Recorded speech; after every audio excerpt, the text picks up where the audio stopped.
ओम अज्ञानतिमिरान्धस्य ज्ञानञ्जनशलाकया चक्षुरुन्मिलितं येन तस्मै श्रीगुरुवे नमः। श्रीचैतन्यमनोभीष्टं स्थापितं येन भूतले स्वयं रूपकदा मह्यं ददाति स्वपदान्तिकं। वन्देऽहं श्रीगुरुः श्रीयुतपदकमलं श्रीगुरून् वैष्णवाचं श्रीरूपं साग्रजातं सगण रघुनाथान्वितं तं सजीवं साद्वैतं सावधूतं परिजनसहितं कृष्णचैतन्यदेवं श्रीराधाकृष्णपादान् सगणललिता श्रीविशाखान्वितांश्च नित्यानंदम नमस्तुभ्यं प्रेमानंद प्रदायते कलवकल्पस्य नाशाय जाह्नवीपतये नमः। नमो महावदन्याय कृष्ण प्रेम प्रदायते कृष्णाय कृष्ण चैतन्य नामिने गौरद्वस नमः। अनर्पित चरिचरात करुणावतीर्णव कलव समर्पित उन्नत उज्ज्वल रस स्वभक्ति श्रियम हरिपुर सुंदर गुत्कदम वसंदीपतम सदा हृदय कंदरे स्मृत्वा सचिनंदनम संसार दुख जल दोपतस्य काम क्रोधादीन क्रम करे कवलीकृतस्य दुर्वासना निवृत्तस्य निराश्रयस्य चैतन्य चंद्रमं देहि पदावलंबम चैतन्य चंद्रमं हृदि कुमुदम विकास्य मृद्यम विदेहि चिंतन भृंगरंगे कुंचापराधतिविदूयम पादामृतम सदय पाय दुर्गतम माम आजानुलंबित भुजो कनकावदातो संकीर्तनैकपुत्रो कमलायताक्षो विश्वम्बरो द्विवरो युगधर्मपालो वंदे जगत्प्रियकरो करुणावतारो नमस्त्रय काल सत्याय जगन्नाथाय सुताय च सभृत्याय सपुत्राय सकलत्राय ते नमः। अतिर्णो साकरुण्यो परिचिन्नो सदिस्र श्रीकृष्ण चैतन्य नित्यानंदो द्वय भ्रातरम भजे सजयति विशुद्ध विक्रमम कनकाव्यम कमलायति कृष्णम भरजाननम विलंबितम खलु बहुधा भक्ति रसा विनर्तकम।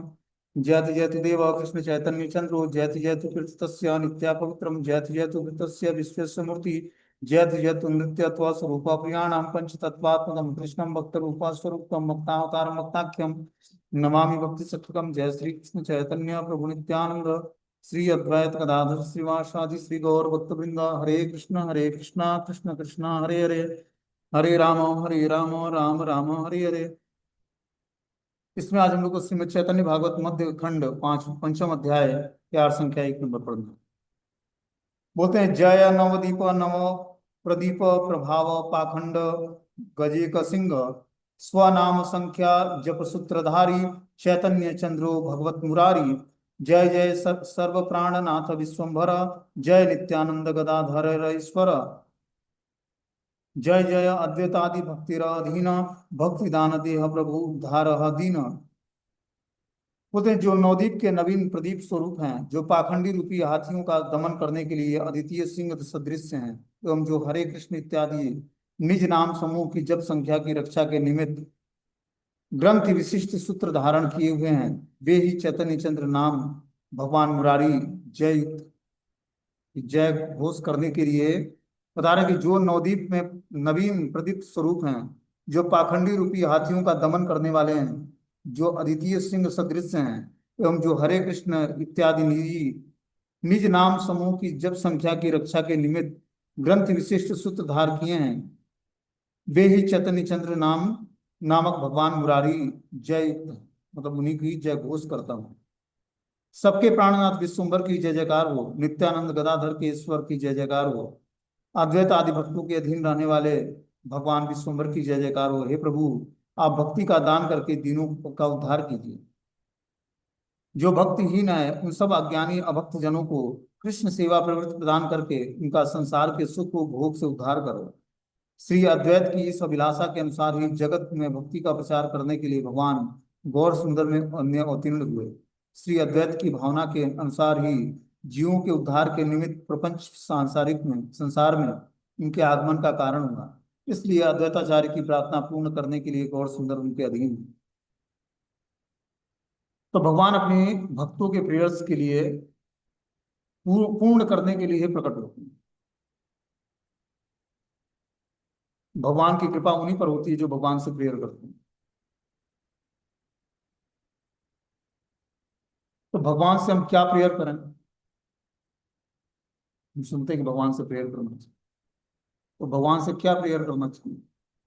भगवान से ये प्रेयर करना चाहिए, प्रभु हमारे भक्ति के लिए जो अनुकूल है वो चीजें हमें प्रदान करो। भक्ति के लिए अनुकूल अगर जो गरीबी है तो गरीबी प्रदान करो।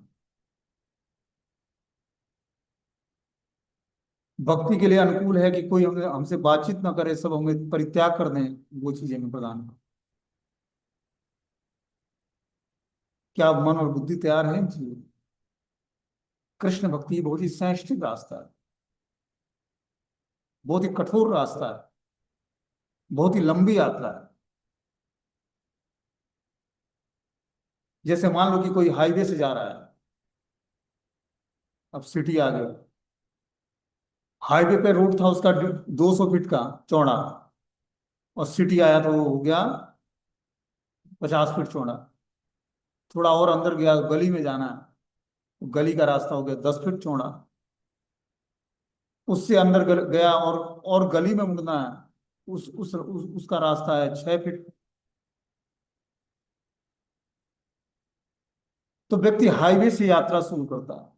ये भक्तिमय जीवन हाईवे से शुरू होता है, सारे भोग विलास के जीवन से मुक्त होकर व्यक्ति जब जब गली में पहुंचता है, प्रेम गली अति साकरी, जामे दो ना समाए, उसमें दो व्यक्ति नहीं समाएगा, एक व्यक्ति ही निकल पाएगा उसमें।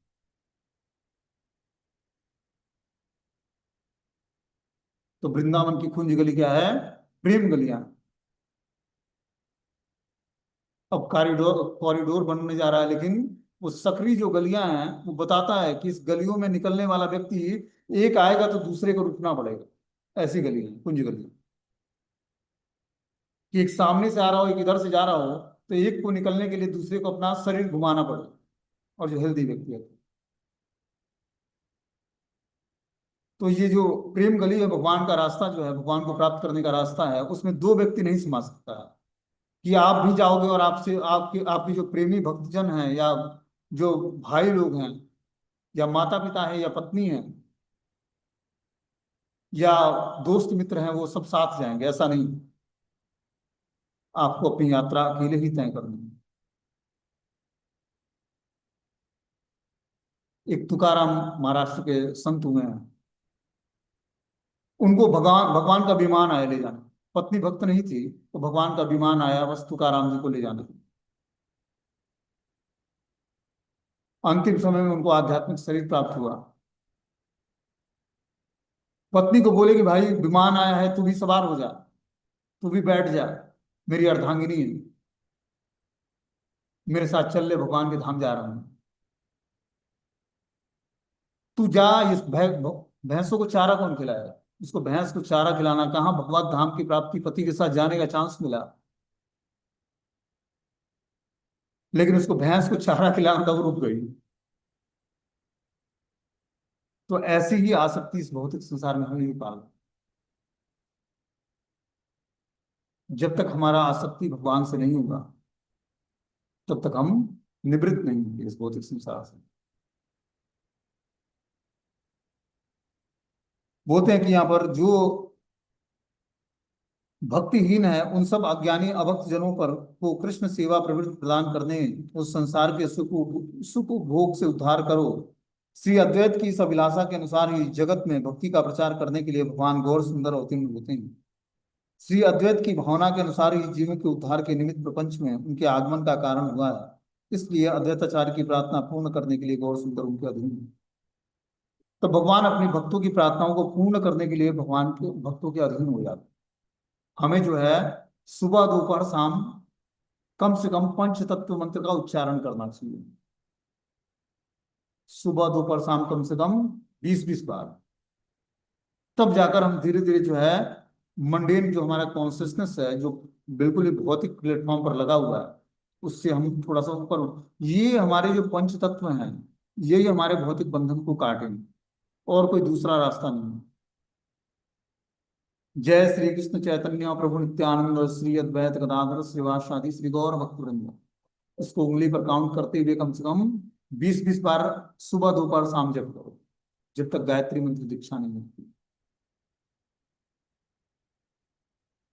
क्योंकि हरि नाम जप करना ठीक है, लेकिन जब तक ये पंच तत्वों की कृपा ना होगी, तब तक जो है हम अपने बंधनकारी जीवन से मुक्त नहीं होंगे। क्योंकि कलयुग में यही पंच तत्व महान अस्त्र है हमारे,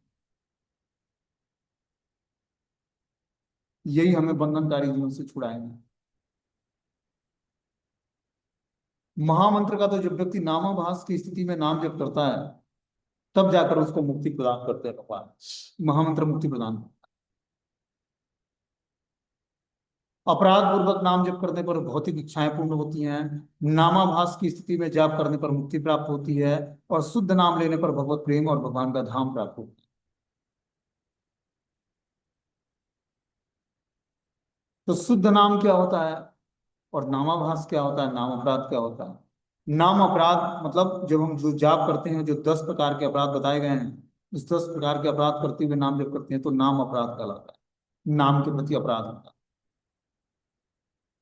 कि नाम की अगाध महिमा महिमा सुनने पर भी भौतिक आसक्ति बनाए रखना, ये नाम अपराध के स्टेज पर जा पड़ा। दूसरा है नामाभास, जो शुद्ध नाम और आपराधिक अपराध पूर्ण नाम लेने के बीच की स्थिति, वो नामाभास की स्थिति।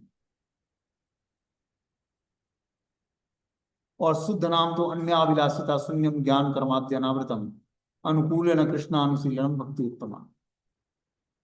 ये अन्य अभिलाषाओं से अब कोई इच्छा ही नहीं है।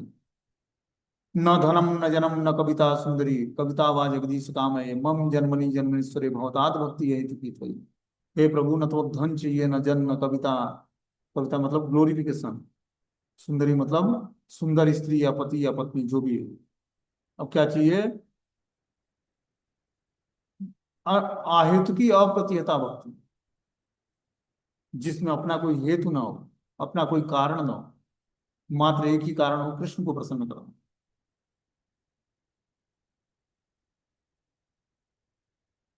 तब जाकर भगवान उसको शुद्ध भक्ति देने की योग्यता उसके अंदर धीरे धीरे इनबिल्ट करते हैं। ये प्रार्थना ही तभी निकलेगी जब हम उस स्टेज को प्राप्त करें। समझ रहे हो बात? प्रार्थना भगवान की कृपा से हो पाती है। भगवान ही उसको, हृदय में बैठे परमात्मा ही उसको रिवील कराते हैं कि इस तरह की प्रार्थना मेरे सामने अर्पण कर। तभी तो उसका विश्वास बढ़ेगा भगवान। जब वो प्रार्थनाएं उस तरह की पढ़ता है तब उसका भगवान पर विश्वास बढ़ता है। और भगवान हृदय में बैठे परमात्मा ही उसको प्रेरित करते हैं कि ये प्रार्थना है तेरे लिए। सार वस्तु क्या है? नाम है। नाम को पकड़ लो, नाम से ही सब कुछ प्राप्त होने वाला है। क्या प्रार्थनाएं करनी है, क्या खाना है, किस व्यक्ति का एसोसिएशन करना है, किसकी कृपा प्राप्त करनी है, किस स्थान पर जाना है, सब नाम प्रभु ही प्रदान करते हैं। इसलिए बता रहे हैं भक्ति विनोद ठाकुर जी कि नाम बिना कुछ नाही के यार 14 भुवन माजे। 14 14 भुवनों में नाम के अलावा कोई और तत्व है ही नहीं। इसीलिए प्रीति पूर्वक भगवान का भजन करो, और यही सब कुछ देने वाला है।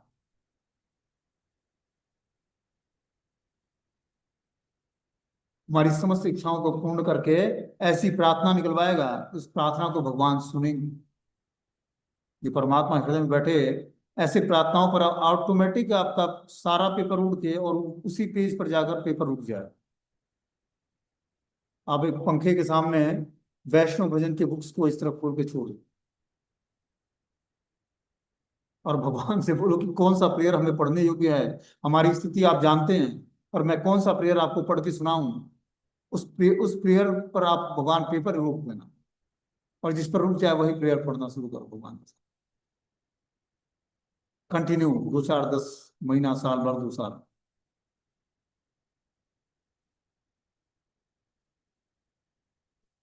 क्योंकि भक्त का जीवन ही आश्रित है उसके प्रार्थनाओं पर। प्रार्थना उसको हिम्मत प्रदान करता है, उसके भौतिक आसक्तियों को का विनाश करता है, और उसके हृदय में भगवान के प्रति दृढ़ता लाता है। प्रेयर्स महान हथियार है आध्यात्मिक जीवन में। ये हरे कृष्ण महामंत्र भी प्रेयर है। हम भगवान श्री राधा कृष्ण की भक्ति प्रदान करें, इसके लिए हम प्रेयर्स करते हैं महामंत्र का जाप कर। हे प्रभु, आप हमें अपनी प्रेममयी सेवा प्रदान करें। तो जो वैष्णव मुख से भजन गाया गया है, नरोत्तम दास ठाकुर, भक्ति विनोद ठाकुर और भी अनेक आचार्य मिले, उस प्रेयर्स को जब हम भगवान के सामने पढ़ते हैं तो भगवान की कृपा में मिलती है, और हम भगवान को तत्व से जानने की योग्यता आती है।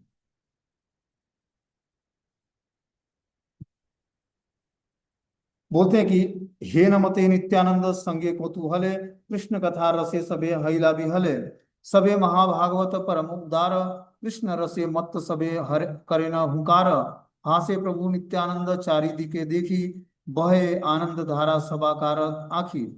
इस प्रकार से नित्यानंद प्रभु के साथ कौतूहल पूर्वक श्री कृष्ण कथा रस का आस्वादन करते हुए सब भक्तजन विह्वल हो गए। वे सब महाभागवत हैं, परम उदार हैं, और कृष्ण रस में उन्मत्त होकर वे सब ही हुंकार कर रहे हैं। नित्यानंद प्रभु चारों तरफ देखते हुए हंस रहे हैं।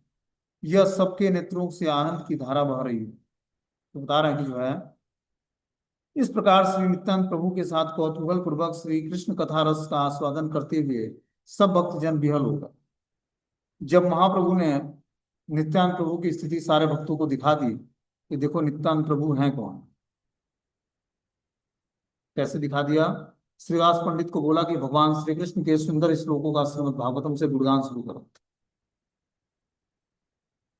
तो वो एक श्लोक गाते हैं कि बरहा पीड़म नटवर बपु कर्णयो कर्णिकारम बिभृतवास कनक विषम वैजंती चमालम भद्राणम वेणुहृदयम सुधया गोप वृंदे वृंदारण्यम सुभद्रमणम प्राविशत गीत कीर्ति। इस श्लोक को बार बार महाप्रभु बोलते हैं कि तुम गाओ, और नित्यानंद प्रभु क्या करते हैं, मूर्छा को प्राप्त हो जाते हैं इस श्लोक को सुनकर। फिर बाह्य दशा में आते हैं, फिर उनके अंदर अष्ट सात्विक विकार उत्पन्न होने लगता है। ऐसे रोने लगते हैं जैसे स्वयं गंगा प्रकटित हो गई है, और कृष्ण के विरह में पागल हो जाता। तब भक्तों को उनकी स्थिति पता लगी कि नित्यानंद है कौन। भगवान दिखाना चाहते थे गौरांग महाप्रभु कि देखो जिस नित्यानंद प्रभु से मिलने के लिए मैं व्याकुल था, उस भक्त की स्थिति क्या है भगवान के विरह में। स्वयं बलराम जो है नित्यानंद प्रभु।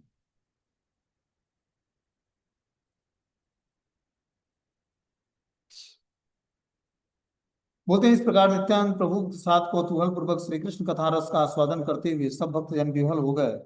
वे सब महाभागवत हैं, परम उदार हैं, और कृष्ण रस में उन्मत्त होकर वे सब भी हुंकार कर रहे हैं। नित्यानंद प्रभु चारों तरफ देखते हुए हंस रहे थे, और सबके नेत्रों में आनंद की धारा बही जा रही। तो नित्यानंद प्रभु के दर्शन मात्र से और उनके साथ कृष्ण कथा का रस का आस्वादन करने मात्र से सारे भक्त लोग विह्वल हो जाते हैं, और वे सब महाभागवत हैं, परम उदार हैं, और कृष्ण रस में उन्मत्त होकर वे सब हुंकार करने लगते हैं। नित्यानंद प्रभु चारों तरफ देखते हुए हंस रहे थे, और सबके नेत्रों से आनंद की धारा बह रही।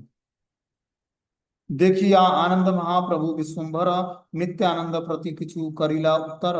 सुना सुना नित्यानंद श्रीपाद गोसाई व्यास पूजा तुम्हारा हईबे कौन ठाई। काली हेबे पौर्णमासी व्यासेर पूजन आपने बुझिया बल यारे लय मन। इसके अपूर्व आनंद का को देखकर महाप्रभु विश्वम्भर ने नित्यानंद से कुछ ऐसा कहा कि श्रीपाद गोसाई नित्यानंद सुनिए, आपकी व्यास पूजा किस तरह होगी। कल आषाढ़ी पूर्णिमासी है, व्यास पूजा की तिथि है, जहां आपकी इच्छा हो वह सोच समझकर आप हमें बता दें। बोलते हैं कि नित्यानंद प्रभु से बोलते कि हे नित्यानंद, इस अपूर्व आनंद को देखकर महाप्रभु विश्वम्भर ने नित्यानंद से कुछ ऐसे कहा कि हे श्रीपाद गोसाई नित्यानंद सुनिए कि आपकी व्यास पूजा किस जगह पर हो, आपका जन्मदिन है, और उस व्यास पूजा को कहाँ पर हम लोग उत्सव के रूप में मनाएंगे। आषाढ़ी पौर्णमासी को व्यास पूजा की तिथि है, जहां आपकी इच्छा हो वह सोच समझ कर आप हमें बता दें। बोलते हैं व्यास पूजा सवितम शक्ति अधिष्ठितम अद्व ज्ञानम ब्रजेंद्र नंदनम का अभिज्ञान विग्रह वेद नाम से प्रसिद्ध है। श्री भगवान की त्रिविध शक्तियों के अंतर्गत जीव शक्ति में चेतन धर्म का विशिष्ट वर्तमान है। ज्ञाता ज्ञान और ज्ञेय के विलास में ही अद्वैत ज्ञान ब्रजेंद्र नंदन अवस्थित है। मूर्तिमान वेद भगवान शब्दर्श रूप में अक्षर युक्त होकर अविधेय वेद शास्त्र के रूप में प्रकटित होता है। संबंध अविधेय प्रयोजन तत्वात्मक वेद शास्त्र जिस समय निर्विशेष विचार में स्तब्ध हो पड़ते हैं, उसी समय से अद्वैत ज्ञान रूपी सविशेष धर्म का प्रत्याग कर देते हैं। जो लोग जड़ विशेष को ही प्रधान स्थापित करते हैं, उनकी जड़ता में सिद्धि रूप निर्विशेष विचार उनके अस्तित्व का विनाश कर देता है। श्री कृष्ण द्वैपायन व्यास ने वेद को तीन प्रकार के विभाग में विभक्त किया है। जड़ी ज्ञानवादी लोगों के लिए ऋग साम और यजुर्वेद है, जो जीवों के कर्मकांड में आबद्ध करते हैं। इस प्रकार वेद के प्राकृतिक तात्पर्य के विषय में विवर्त उत्पन्न होता है। तो बता रहे हैं यहाँ पर कि जो है श्री भगवान की त्रिविध शक्तियों के अंतर्गत जीव शक्ति में चेतन धर्म का विशिष्ट वर्तमान, जो भगवान की जीव शक्ति है, तटस्थ शक्ति है, उसमें चेतन धर्म का विशिष्ट है, उसमें चेतन शक्ति होती है भगवान के द्वारा, इसी से वो वर्तमान में उपस्थित होता है। ज्ञाता ज्ञान और ज्ञेय के विलास में ही अद्वैत ज्ञान ब्रजेंद्र नंदन अवस्थित है। तो ब्रजेंद्र नंदन को जानना है तो ज्ञाता, ज्ञान और ज्ञेय, तीन चीजों को हमें स्वीकार करना पड़ेगा। जो ज्ञाता है उससे हमें ज्ञान को अर्जित करना पड़ेगा, तभी हम ज्ञेय वस्तु को जान पाएंगे। ज्ञेय वस्तु कौन है? ब्रजेंद्र नंदन। आगे इसमें बता रहे हैं कि जो है,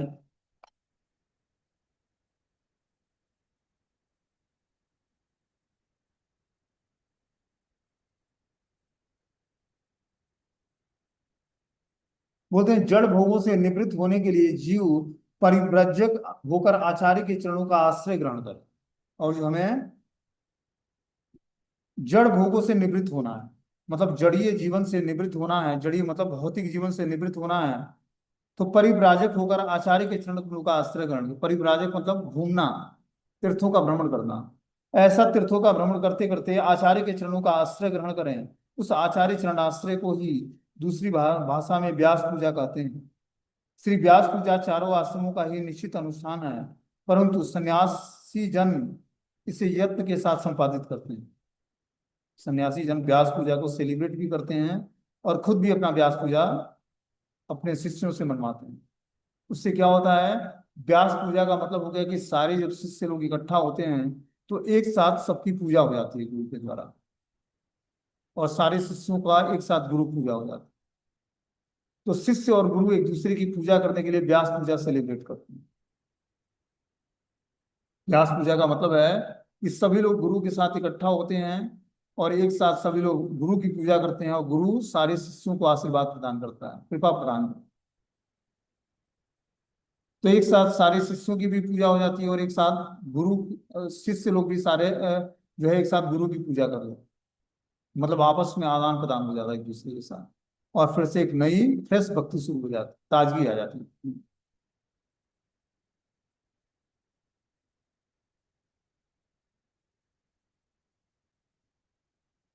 बोलते हैं नित्यानंद जान ही लेना प्रभु और इंगित। अब आगे जो है 10वां श्लोक हम लोग कल पढ़ेंगे क्योंकि मीटिंग क्लोज हो जाती है। हरे कृष्ण।